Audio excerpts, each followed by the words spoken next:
And this thing, so what happens at least is that, and there is still going to be a qualitative part of it which you can do on a quarterly basis or a 6-monthly basis and get back to the client saying these are the various insights emerging into it.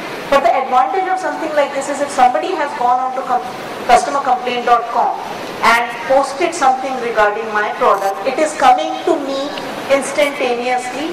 I do not have to wait for somebody to go and scan it manually. These things come instantaneously onto the customer service or whoever is monitoring it, that guy monitors it. And what we have experienced, at least from my experience, is being across categories is that you will have, irrespective of the category, irrespective of the product, you will have dissatisfied customers. And some dissatisfied customers, you address those concerns, he becomes a positive, happy customer, and he actually goes and writes a lot more about it. But you have a person who's unhappy and you leave his concern and not address it, it actually can backfire. So this to me, from an organization point of view, is that the moment I have access to anything which is coming written about me as an organization, if I can see it one shot on an online thing and address it, I think it's a brilliant thing. And it's this what he said, online real-time accessing. Like I'm reading this other case of US, the hospitals, where they have now started this thing of when a patient is discharged from the hospital, what they are doing is they send out online mobile reminders to them as to when you should take the medicine. When is your next dose due? Depending on a behavioral pattern of the person, the message is changed. If I'm a person who's been in that hospital and the doctor is aware of me and knows me for the last 10 years and knows that I'm prone to missing my doses, or I'm prone to a person who's going to get caught up in things and miss a dose, and it says, the message actually says, please don't forget you're due to take your medicine right now. If it is somebody else who's prone to doing certain things which lead to a bad habit, somebody is not supposed to be staying out late enough, you send out personalized messages to sort of warn people that if you do this, you might end up with this type of business. So this is something totally different. This is taking the data which the doctors have and using it and sending it out to the customers. To the patients, I think it's brilliant. Rajit, from your end, I will think. Yeah, I think what Web 3.0 will bring is actually the convergence of the technologies that we already have. I see convergence of the email along with the blog, your picture sharing, your instant messaging. In fact, I know for a fact that Google is already working on a prototype and it's called Google Wave. So all of you who are interested, Google has a very good film on it, and if you look at it, it looks absolutely fantastic, and it's more interestingly, it's going to be aimed at the enterprise.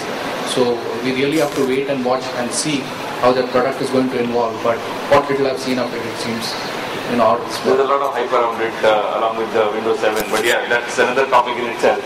So you want to say something around the security of 3.0 with all these things happening? I think Web 3.0 is going to be a secure Web 2.0, other than, of course, integrations with multiple other technologies like email, maybe SMS alerts and things like that. Right now, in one of the discussions, the Yahoo CTO was mentioning that right now they don't have any visibility in terms of what content is getting posted on the website. So probably the application is going to be intelligent enough to understand what content is going to get posted, and if the organizations do not want a specific content to be posted on their sites, it's going to be inspected real time and get blocked real time. So I feel that Web 3.0 probably would be a better, more secure Web 2.0. Any final thoughts from anybody before we open for questions? I think Web 2.0 is very important for, I'm sure we all agree that it's very important for people to use, but as I was just mentioning, it's also organizations when they have to definitely revisit their internet usage policies to allow access to these kind of sites, but at the same time have proper controls to ensure that risks because of allowing access to these sites are addressed comprehensively. Information security and awareness about the correct usage is pretty much more important than just the fact that it gives you a benefit of throwing it open without the cautions being there in place. So definitely that is an underlying message. Any questions from the audiences? Yeah. I really don't have questions, but I would like to address the panelists two issues. One is we were talking about chit-chatting and especially the things are easier, the things are available without any costs.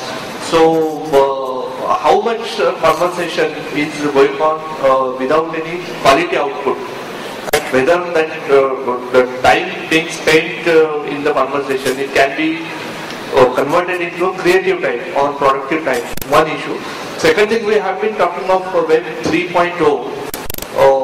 So far, whatever conversations we are talking about, we think of, they don't relate emotions. So is there any way by which you can relate emotions to the conversation? Like when somebody responds to you, hello, I say hello, somebody responds hello. Exactly in which mood he is, so that in what way we can continue the conversation. So these are the two points. I think let's address the first part before we address the second part. Yeah, I think there is no way to quantify it. If you are going to deploy any kind of technology, there is going to be some productive use. There's going to be some non-productive use. You cannot really control that, and I think you shouldn't even try to control that. Like for example, if you have office communicator, sure, employees are going to chat on some trivial topic about how good the party was last night, but at the same time it gives you the potential to do so much more. You can the help desk can share employees' desktops and in real time understand the kind of issues that a user is facing. They can share files, they can do a whole host of things. So I think before deploying a technology, if you look at only the negative aspects of it, I think we are not doing ourselves any good. So I think the party part is definitely, they'll pick up the phone anyway and call an ISD or STD, whichever may be the case, and waste your money rather than the fact that they were not doing it internally on the LAN and not wasting your money. But other than that, anybody else wants to share in terms of, is it a pro and con? I think one advantage, I think the point of view that really we can look at is that, so what is Web 2.0 giving us?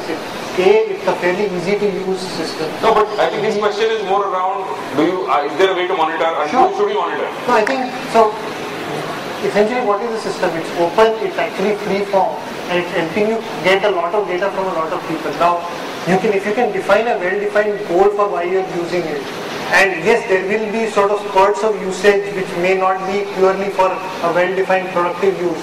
But if I know, okay, I am going to use this technology to learn what my customers are saying online about me and converse with them.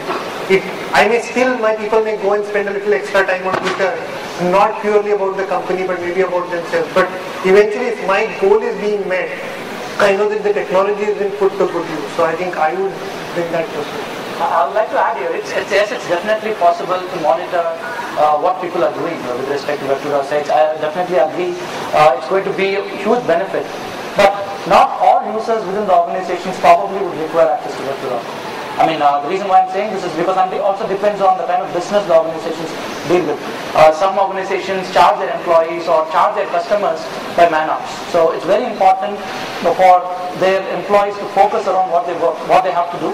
While giving access to Web 2.0 sites for certain user community, it's still possible to restrict or monitor what other user communities are doing with Web 2.0, or probably set up, probably give them only 1 hour access a day. So these kind of things are possible, and we recommend this to be incorporated into the internet usage policies. So I hope that answers one. There is a second part that he has also raised, which is around the sentiments and how do we sort of convey or understand the sentiments of the people in terms of when they say hello, what does it really convey? A lot of that is also a move towards slightly advanced technologies like natural language processing that figure out the trends in the sentences, the way the language is being used. That's where you can't really quantify emotions, but you can definitely come up with a rating for the sentiment. Is it negative? Is it positive? Are they trying to initiate a conversation really? So there are quite a few startups in this area that are doing natural language processing, and that's the whole semantic movement. There's a lot of literature on semantic web, and I think what